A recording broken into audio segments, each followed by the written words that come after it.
Hello friends, ఎలా ఉన్నారు అందరూ? నేనైతే బాగున్నాను. మళ్ళీ వాషింగ్ మిషన్కి ఏ ప్రాబ్లం వచ్చింది ఏంటండి, చాలా భయం వేసింది. మళ్ళీ కొత్తది కొనాలా ఏంటని చాలా రోజుల నుంచి ఇబ్బంది పెడుతుంది.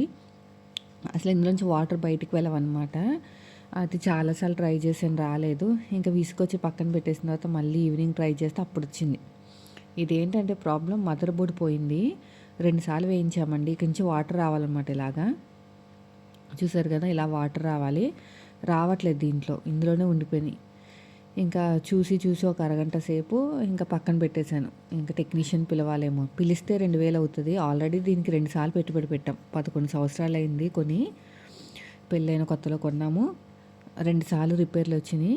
మదర్ బోర్డే ప్రతిసారి. తర్వాత సెట్ అయిపోయిందిలేండి. ఇదిగో ఈరోజు ఇది రివ్యూ ఇచ్చాను. కూరగాయలు చెప్పాను కదండి మీకు, ఫ్లిప్కార్ట్లో తీసుకున్నానని. సవన్నమాట. కొంచెం గాలికి పెట్టిన తర్వాత ఒక 5 నిమిషాలు, అంతలోపు నాకు కొంచెం పని ఉంది. ఇది చేసేసుకున్న తర్వాత ఇంక ఇది ప్యాకప్ చేసుకుందామని, అదే ఎక్కడికక్కడ సదిరేసుకుందామని పక్కన పెట్టుకున్నానండి. అసలు నేనంతా మనసే బాగోలేదండి. ఏదో ఒక ఫీలింగ్ అనమాట. ఏదో చిన్న బాధ. ఏంటంటే ఇప్పుడు యూట్యూబర్స్ అందరూ ఈవెంట్కి వెళ్తున్నారండి.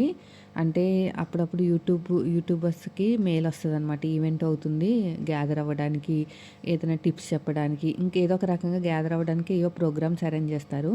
అయితే ఇప్పుడు నేను దాదాపుగా యూట్యూబ్లో ఉండి 5 ఇయర్స్ అవుతుందండి. 4 ఇయర్స్ కంప్లీట్ అయిపోయింది. ఏ రోజు కూడా మెయిల్ రాలేదు నాకు. వచ్చినా కూడా అంత పెద్దగా పట్టించుకునేదాన్ని కాదు. అంటే ఒక్కొక్కసారి ముంబైలో ఈవెంట్ అంటారు, ఇంకొకసారి ఎక్కడంటే బెంగళూరులో అంటారు. అలా మాట డిఫరెంట్ స్టేట్స్లో పెట్టేవాళ్ళు. సో మనకి మెయిల్ వచ్చినా కూడా అంత దూరం వెళ్ళలేం కదా పిల్లల్ని వదిలేసి. మళ్ళీ పిల్లల్ని అలౌ చేయరనమాట. పిల్లల్ని వదిలి అంత దూరం ఎలాగెళ్తాంలే, సర్లే రాకపోయినా ఏం కాదులే అన్నట్టు నేను పెద్దగా పట్టించుకునేదాన్ని కాదు. ఛానల్ పెట్టిన స్టార్టింగ్లో అందరికీ ఆపర్చునిటీ వచ్చిందనమాట. అంటే ఎవరైనా అప్లై చేసేసుకోవచ్చు. హైదరాబాద్లోనే అరేంజ్ చేశారు, పిల్లలతో సహా వెళ్ళొచ్చని. ఆ రోజు అయ్యో అవునా, ఇలా కూడా వెళ్ళొచ్చా, అదే ఫస్ట్ అనమాట నేను యూట్యూబ్ పెట్టిన కొత్తలో. ఓహో ఓకే, ఇలా కూడా వెళ్ళొచ్చా, సరే ఈసారి వస్తే వెళ్ళొచ్చు అనుకున్నాం. కానీ ఇంకా అప్పటి నుంచి ఆపర్చునిటీ రాలేదు. అంటే మనమంతా మనం వెళ్ళేది రాలేదన్నమాట. వాళ్ళు మెయిల్ పంపిస్తే తప్ప మనమంతా మనం వెళ్ళడానికి ఛాన్స్ అయితే లేదు. పైగా వాళ్ళు మెయిల్ పంపించినా కూడా పిల్లలతో వెళ్ళకూడదు. ఓన్లీ ఎవరైతే ఉన్నారో వాళ్ళే వెళ్ళాలి. హస్బెండ్లు కానీ ఎవ్వరు రాకూడదు. ఆ రోజైతే అందరూ గ్యాదర్ అయ్యారు. సో అప్పుడు మనకు అంత నాలెడ్జ్ లేదులేండి. సర్లే పెద్దగా పట్టించుకోలేదు. ఇప్పుడు ఎందుకు అంత ఫీల్ అవుతున్నానంటే, ఇప్పుడు హైదరాబాద్లోనే కండక్ట్ చేస్తున్నారు. అసలు ఎప్పుడు చూసినా కూడా వెళ్ళిన వాళ్ళే వెళ్తున్నారండి. అది నాకు కొంచెం బాధ అనిపించింది అనమాట. ఆపర్చునిటీ అనేది అందరికి ఇస్తే బాగుంటుంది కదా. ఇప్పుడు ఈ ఒక ఈవెంట్కి పిలిచారు, వాళ్ళు వచ్చిన వాళ్ళు మళ్ళీ ఇంకొక ఈవెంట్ జరిగినప్పుడు ఏదైనా కొత్త వాళ్ళకి, అసలు ఎప్పుడు రాని వాళ్ళకి ఇచ్చుంటే బాగుండేది. వెళ్ళిన వాళ్ళే వెళ్తున్నారు. చాలామందిని చూస్తూ ఉంటాను ఈవెంట్‌లో. వాళ్ళందరూ మళ్ళీ నాకు నెక్స్ట్ ఈవెంట్‌లో కనిపిస్తారనమాట. ఇదేంటబ్బా! మనకెప్పుడు ఆపర్చునిటీ రాదా? మనం ఇన్ని సంవత్సరాల నుంచి ఉన్నాం. ఇంతమంది ఫాలోవర్స్ ఉన్నారు. టైలరింగ్ ఛానెల్‌లో 3,60,000 మంది ఉన్నారండి. ఇంకో దీంట్లో 60,000 మంది ఉన్నారు. అట్లీస్ట్ 2 ఛానెల్‌లో ఒక్కదానికి కూడా మెయిల్ రాలేదేంటి? అసలు మనం ఎలిజిబుల్ కాదా? అసలు మనకెందుకు రావట్లేదు? పైగా హైదరాబాద్ అన్నప్పుడు ఎంత మంచి ఆపర్చునిటీ. ఖచ్చితంగా వెళ్ళేదాన్ని. కానీ రాలేదు. అదొక్కటి నిన్న చాలా బాధ అనిపించింది. సర్లే అని చెప్పేసి మళ్ళీ నన్ను నేను మోటివేట్ చేసుకొని ఇంకా పనిలో దిగిపోయాను. దిగిపోయిన తర్వాత మళ్ళీ ఇంకొక టెక్నికల్ ప్రాబ్లమ్ వచ్చిందండి. విష్ లింక్‌లో లింక్స్ వెళ్ళట్లేదనమాట. 2 డేస్ నుంచి వెళ్ళట్లేదంట. నేను పెద్దగా పట్టించుకోలేదు, వెళ్తున్నాయి కదా అని. ఒక సిస్టర్ అన్నారు, "అక్క మీరు 1.5 డేస్ నుంచి లింక్స్ రావట్లేదు అక్క మీ దగ్గర నుంచి" అని. అవునా, లింక్స్ రావట్లేదా? నేను ఫ్లిప్కార్టు, అమెజాన్‌కి విష్ లింక్ వాడతానండి.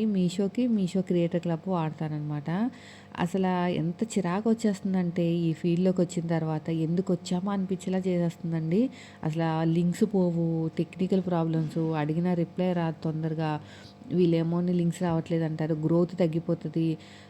ఈ దీనికన్నా సైలెంట్‌గా ఒక్కొక్కసారి ఏమనిపిస్తుందంటే టైలరింగ్ చేసుకుంటే బెస్ట్ ఏమో అనిపిస్తుంది. తర్వాత ఏమనిపిస్తుందంటే టైలరింగ్ చేస్తే మనకి డబ్బులు రావు, అంత తొందరగా గ్రోత్ ఉండదు. దీన్ని బ్యాలెన్స్ చేసుకుంటూ చేయాలని ఇంకోసారి అనిపిస్తుంది. నానా రకాలుగా తలనొప్పండి. చెప్తున్నాను కదా! ఏ రూపాయి కూడా అంత ఈజీగా రాదు. ఏదో మొన్న సంతోషపడ్డాను. ప్రమోషన్స్ వల్ల ఇంత డబ్బులొచ్చినాయని. ఈ సంతోషం అయితే ఇంకా 24 గంటలు కూడా లేనట్టుంది. అలా లింకులు పోతే మనకు కూడా ఆపర్చునిటీ రావనమాట. వెంటనే టెక్ వాళ్ళకి మెసేజ్ చేశానండి. ఇలా లింక్స్ పోవట్లేదని. అయితే అన్‌ఇన్‌స్టాల్ చేసి ఇన్‌స్టాల్ చేయండని, ఇదని, అదని చాలా రకాలుగా చెప్పారు. ఎన్ని రకాలుగా చెప్పినా కూడా అసలు రాలేదనమాట. సరే అండి 24 అవర్స్ నుంచి 48 అవర్స్ వరకైతే వెయిట్ చేయాలి. టెక్ వాళ్ళకి మేము టెక్నీషియన్స్‌కి మెసేజ్ చేసాము. వాళ్ళు రిజాల్వ్ చేయడానికి టైం పడుతుందన్న. ఈ 24 గంటలు మనకంతా లాసే. మెయిన్ లాస్ అంటే గ్రోత్ తగ్గిపోతదనమాట. లింక్స్ పోలేనప్పుడు ఎవరు అడగరు కదా! ఇంకా ఈవిడ ఛానల్‌లో ఎన్నిసార్లు లింక్స్ పెట్టినా కూడా పోవట్లేదు. వీళ్ళది ఫేక్ అన్నట్టు మనసులో ఉండిపోయి ఇంకా మనల్ని ఫాలో అవ్వరనమాట. ఇన్ని సంవత్సరాల కష్టం వృధా అయిపోయినట్టే 2 రోజుల్లోని. ఇంకేం చేస్తాం, మనం చేసేది ఏమీ లేదు. అదే మన చేతిలో ఉంటేనా రాత్రి పగలు కష్టపడి ఏదో ఒకటి చేయొచ్చు. కానీ ఇది మన చేతుల్లో లేని పని కదా! ఇంకంతే. నిన్నంతా ఈ 2 విషయాలు నన్ను చాలా బాధ పెట్టిందండి. ఒకటొచ్చేసి యూట్యూబ్ ఈవెంట్లు మనకెందుకు రాలేదని ఒక ఫీలింగు. తర్వాత ఈ లింక్స్ పోవట్లేదని అదొక బాధ. సో, ఫైనల్‌గా అయితే ఇంక నా పని నేను చేసుకుంటున్నాననమాట. ఇది అక్కడ బుక్ చేసిందే. ఫ్లిప్‌కార్ట్‌లో బుక్ చేసిందే. చాలా బాగుంది. ఈ పీలర్ ఏంటో దాన్ని సతాయిస్తుంది. పాడైపోయింది. కొత్తది తీసుకోవాలి. నేను మజ్జిగ పులుసు చేస్తున్నానండి. అంటే ఈ ఆనపకాయ ఉంది కదా! దీన్ని చిన్న చిన్న ముక్కల కింద కట్ చేసుకుని 3 విజిల్స్ వేయించేసుకోవాలి. తర్వాత వాటర్ ఎక్కువ వేయకూడదు. ఎక్కువ వేస్తే మళ్ళీ వంపేయాల్సొస్తది. తక్కువ వేసుకోవాలి వాటరు. 3 విజిల్స్ వేయించుకోవాలి. మాడిపోకుండా విజిల్స్ వేయించుకుంటే సరిపోతది. తర్వాత దీన్ని కొంచెం మ్యాష్ చేసేసి దీంట్లో తాలింపు వేసేసి పెరుగు పెట్టేయటమే అంతే. బావుంటది టేస్టు. ఎండుమిరపకాయలతోటి పెట్టుకుంటే కారం కారంగా బాగుంటుందన్నమాట. మీరు కూడా ఒకసారి ట్రై చేయండి నచ్చితే. నేనైతే మోస్ట్లీ ఇదే చేస్తాను. పులుసు తక్కువ, మజ్జిగ పులుసు ఎక్కువ. అంటే పెరుగు వేసుకుని చేసుకోవాలన్నమాట. మజ్జిగ అంటే మజ్జిగ కాదు, పెరుగు వేసుకుని చేసుకోవాలి. ఇక్కడ చూడండి, ఇలా కట్ చేస్తాం కదా, దీని లోపల ఉన్న వైట్ కలర్ ఉంటుంది కదా దూదిలాగా, అది తీసేసేయాలి, ఉంచకూడదు, పాడేయాలి. ఇందులోంచి ఇలా తీసేసి పక్కన పాడేయాలి. నిన్నంతా ఇదే డిస్టర్బెన్స్ అండి. అసలు ఒక్కరోజు కూడా ప్రశాంతంగా నిద్రపోయిన రోజులు లేవు. మొన్నేమో శాలరీ ఇంకా పడలేదు. ఎందుకు పడలేదబ్బా, మళ్ళీ ఏమైనా ప్రాబ్లం వచ్చిందంటే ఏదో బ్యాంక్ వాళ్ళు రిజెక్ట్ చేశారని చెప్పేసి ఇదని అదని ఏదో నానా రకాలు చెప్పారు. సో, ఫైనల్గా పడింది. అమ్మ పడిందిరా దేవుడా అనుకున్నామా. ఆ తర్వాత వచ్చేసి నిన్న నీకు మొన్న చెప్పాను కదా, ప్రమోషన్ వల్ల డబ్బులు వచ్చినాయని. ఆ ఆనందం 24 గంటలు కూడా లేదనమాట. 24 గంటలు కూడా లేకుండా మళ్ళీ ఈ ప్రాబ్లం. ఇలా లింకులు పోతే మనకి ప్రమోషన్స్ ఇవ్వరు. ఎవరైనా కొంటే కదా ఇచ్చేది. అది ఎప్పుడు రిజాల్వ్ అవుతుందో ఏంటో. ఒక్కొక్కసారి అనిపిస్తుంది, ఇంత ప్రెషర్, ఇంత టెన్షన్ ఉన్న జాబ్లు అవసరమా అనిపిస్తుంది ఒక్కొక్కసారి. కానీ ఏమీ లేకుండా రావు కదండి డబ్బులు. అయినా టెక్ ఛానల్ వాళ్ళకి, టెక్ ఇచ్చిన వాళ్ళకి మెసేజ్ చేశారు కదా, చూద్దాం వచ్చిన తర్వాత చెప్తాను మీకు. సో, ఇలా మధ్యలో అంతా తీసేసుకుని ఇలా నీట్గా చూడండి, ఇదంతా మనకి దూదిలాగా ఉంటుంది, ముదిరిపోయి ఉన్నట్టుంది కొంచెం. అప్పుడే వారం అయిపోయింది తెచ్చి. ఇదంతా తీసేయాలి దీంట్లోంచి. తీసేసి మనకి ముక్కల కింద కట్ చేసి మనకి ఇప్పుడు ఉడకపెట్టాలన్నమాట. ఇందులో విటమిన్స్ ఉంటాయో ఉండవో తెలియదు, కానీ ఈ కర్రీకి సెట్ కాదనమాట.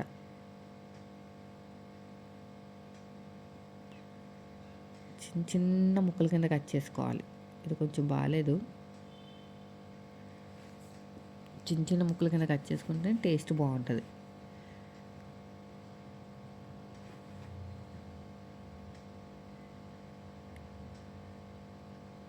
చాలా బాగుంది, టేస్ట్ చాలా బాగుంటుంది. ఒకసారి మీరు కూడా చూడండి.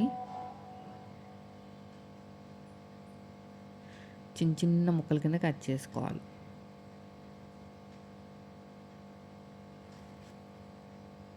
ఇలా వీడియోలో చూస్తున్నారు కదా, అలాగా మీరు ఒకసారి కర్రీ ట్రై చేసి కామెంట్ చేయండి. ఇది మాకు 2 పూట్లకు వచ్చేస్తుందండి ఈజీగా. నైటు కర్రీ ఉంది కానీ పుదీనా రైస్ చేశాను. ఈసారి ఫ్లిప్కార్ట్లో బుక్ చేశాను చెప్పాను కదా, దాంట్లో పుదీనా సరిగ్గా రాలేదు క్వాలిటీ అనేది. అంటే మనం సెలెక్ట్ చేసుకోవాలన్నమాట. దాంట్లో చిన్న ఆకులు ఉంటాయి, పెద్ద ఆకులు ఉంటాయి. అయ్య బాబా, మా పెద్దోడైతే వాళ్ళ టీచర్ అంటే ఎగ్ తినమందంట డైలీ. అసలు 3 రోజుల నుంచి నన్ను టార్చర్ పెట్టేస్తున్నాడు. ఎగ్ వండుతావా వండవా, వండుతావా వండవా అని. వండుతాను రా, అప్పుడప్పుడైనా కర్రీస్ ఉంటున్నాయి కదా, దాంట్లోనే ఎగ్ వేస్తున్నాను కదా. లేదు, బాయిల్ ఎగ్ వేసుకుని పక్కన మనకి మిల్క్ కూడా పెట్టుకుని తాగాలి, టీచర్ చెప్పారు అని చెప్పారు. సరే అని చెప్పేసి ఇంకా ఎగ్ అయితే ఉడకబెట్టానండి. టమాటా పచ్చడి చేస్తున్నాను. టమాటాలు, పల్లీలు, శనగపప్పు, అల్లం లేదు, అల్లం వేసుకుంటే ఇంకా బాగుంటుంది. ఇంక ఇవే సింపుల్గా అయిపోతుందని చెప్పేసి కొబ్బరికాయ ఉన్నాయి, తీయాలి, అది ఈరోజు చేస్తా.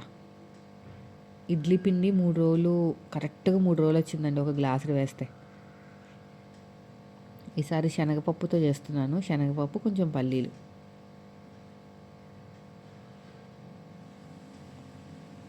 దీన్ని బాగా ఫ్రై చేసేయాలి. ఫ్రై చేసుకుని దీంట్లో కొంచెం వెల్లుల్లిపాయ వేసుకుంటే బాగుంటుంది. అది కొంచెం దంచి వేసుకోవాలండి, లేదంటే పేలిపోతుంది కదా. నాకన్నా మీకే బాగా వంటలు వచ్చు. ఇలా బాగా కలిపేసుకుని 1 o'clock పెడుతున్నాను కదా, మీకు ఓకే కదా? 1 o'clock అయితే బాగుంటుంది అనిపించింది నాకు ఎందుకో. అందరూ కొంచెం ఫ్రీగా అయ్యే టైం కదా 1 o'clock అంటే, కొంచెం అదే లంచ్ చేసేసి కొంచెం ఫ్రీగా ఉన్న టైంలో ఇంకా చూడాలనిపిస్తుంది. టమాటా వేసుకున్న తర్వాత చింతపండు కూడా వేసుకోవాలండి, బాగుంటుంది.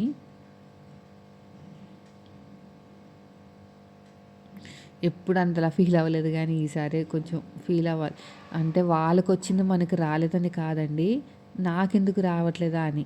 ఎన్నోసార్లు వచ్చాయి కానీ లైట్ తీసుకున్న అంత దూరం ఎవరు వెళ్తారులే పిల్లల్ని వదిలేసని. ఈసారి ఇలా దగ్గరికి వచ్చిన తర్వాత కూడా మన ఇంటి దగ్గరే ఉండి కూడా రాలేదేంటబ్బా, వచ్చుంటే బాగుండు, అసలు ఎందుకు రావట్లేదు అన్న ఫీలింగ్ ఎక్కువైపోయింది అనమాట. ఇంకా గుడ్లు ఒలుస్తున్నాను, బాగున్నాయి, ఏం పాడవలేదు. రేట్లు కూడా పెరిగినట్టున్నాయి బాగానే.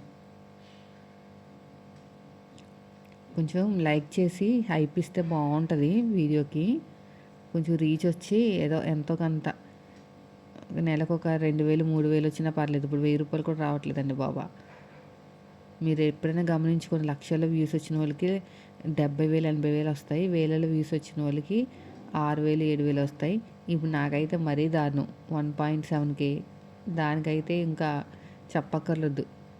అందుకనే కొంచెం మీరు హైప్ ఇస్తే బాగుంటుంది. ఏదో ఛానల్కి హైప్ ఇస్తున్నారంట కదా, ఇస్తే కొంచెం ముందుకు వెళ్తుంది అనమాట. అది చాలా రోజులు పెట్టలేదులేండి, అది ఇది నేర్చుకుంటూ బిజీగా ఉన్నాను, అందుకనే పెట్టలేదు. ఇప్పటి నుంచి రోజు పెడతాను, మీరు మాత్రం మాకు కొంచెం సపోర్ట్ చేయండి.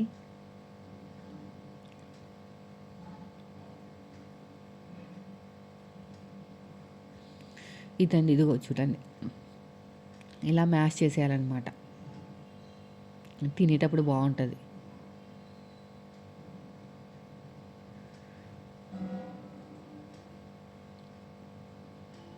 ఇలా మ్యాష్ చేసేసుకుని పక్కన పెట్టేసేయండి. ఇది తాలింపు పెట్టాలి. తాలింపులో మీ ఇష్టం ఏమైనా వేసుకోవచ్చు, కానీ ఎక్కువ వేసుకోకూడదు. శనగపప్పులు అవన్నీ ఎక్కువ వేసుకుంటే తినేటప్పుడు అస్తమాన పప్పులే తగులుతూ ఉంటాయి, అంతగా బాగోదన్నమాట కర్రీస్లో. అంతే, ఇందులో పెట్టేసుకుని చల్లారిన తర్వాత పెరుగు కలిపేసుకోవాలి, లేదంటే పగిలిపోతుంది పెరుగు. అయితే నాకు ఇక్కడ ఏమైందంటే, స్కూల్కి టైం అయిపోతుందని చెప్పేసి కొంచెం వేడిగా ఉన్నప్పుడే కలిపాను, ఏదో పగిలిపోయినట్టు నాకు అనిపించింది అనమాట. ఇంకా పిల్లలకి స్నాక్స్, ఇది బటర్ పాప్కార్న్స్ అనమాట, డీమార్ట్ తీసుకొస్తూ ఉంటాము, మూత పెట్టేస్తే అయిపోతుంది. ఇంకా పెరుగు కలిపేసి, ఇంకా పిల్లలు స్కూల్కి టైం అయిపోతుంది, వాళ్ళు టిఫిన్ తింటున్నారు. పెరుగు తోడుకోలేదండి, అందుకని బయట నుంచి తెప్పించాను. ఇంకా పెరుగు పడుతుంది, ఇంకొక ప్యాకెట్ ఉంది. వేడిగా ఉన్నప్పుడు అస్సలు చేయకూడదండి, వేడిగా ఉన్నప్పుడు కలిపితే మాత్రం మొత్తం పగిలిపోయినట్టు అవుతుందనమాట. నాకు కొంచెం టైం అయిపోతుంది స్కూల్‌కి. అందుకనే కలిపేసాను. నాకెందుకో ఎక్కడో పగిలిపోయినట్టు అనిపించింది. మీరు ఒకసారి ట్రై చేయండి. దీన్ని మజ్జిగ పులుసు అంటారు ఆనపకాయతో చేస్తే. ఉప్పు వేసేసుకోవాలి. బాగా కలిపేసుకోవాలి. ఇంకా టేస్ట్‌గా చూసుకొని ఇంకా పక్కన పెట్టేసుకోవాలి.